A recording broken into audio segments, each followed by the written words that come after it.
I'm here with Doug Alexander from Upland Capital. Doug, we just got done talking about the general topic of AI in our industry, and you were notably kind of in a unique perspective on that panel, and what felt like a little bit of a lot of AI hammers looking for kind of AI problems, but you're taking a slightly different approach that seems to start with a business problem first. Can you go into a little bit about where you're sitting on this whole spectrum?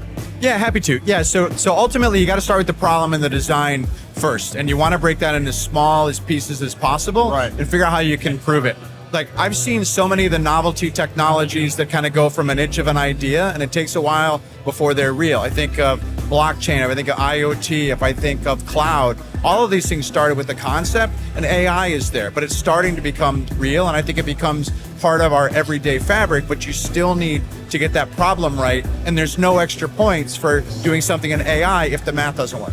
That makes a lot of sense. So did I guess you didn't want to say this, but do I hear you in that you maybe feel like there's a little bit of a hype cycle here that we've just got to tread lightly with and kind of really focusing on the human part of this, the business problem, rather than the solution? Well, yeah, absolutely. It's definitely a hype cycle, and you can tell by the amount of cold contacts that you get with people wanting to sell technology without knowing the problem. So they want to sell the hammer without knowing what your nail is. But yeah, you got to start with the problem, start with the design, and then figure out where it makes sense for AI and where it doesn't. And then you have to earn the trust with that.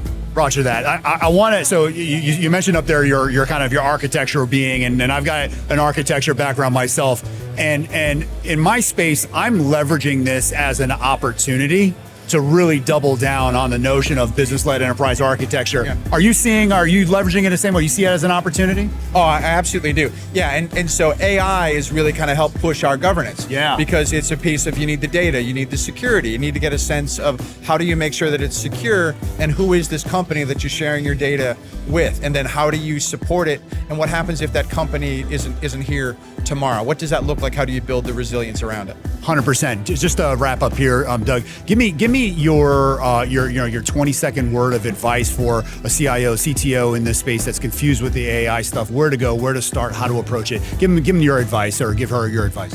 Yeah, so start with, in the operational space, something small that you can measure. What is a pain point that you haven't been able to get at? What is an add-on, a bolt-on system that you could potentially do to automate a piece of a process, and you can get some quantifiable results, and then you can see a path to go. But start small, quantifiable it, and figure out how to measure it, and then hold people accountable for it. I love it. Doug Alexander, Upland Capital, thank you so much for your time. Appreciate you. Thank you.